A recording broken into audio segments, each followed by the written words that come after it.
Hello সোনামণিরা, আজকে আমরা শিখব বাংলা ব্যঞ্জনবর্ণ। ক, খ, গ, ঘ, ঙ, চ, ছ,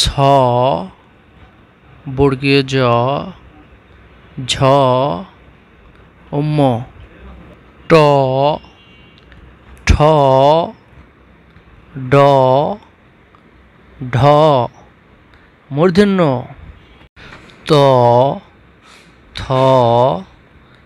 দ, ধ, দন্তেন্য প, ফ, ব, ভ, অ, ভ, ম, অন্তর্জ, বয়সেন্দ্র, ল, তালিবস্য, মূর্ধন্য ষ, দন্তস্ব, হ, ডয়বেন্দ্র, ঢয়সেন্দ্র, অন্তস্থ, অর্ধত্ব, উনিশ্য, বিসর্গ, চন্দ্রবিন্দু।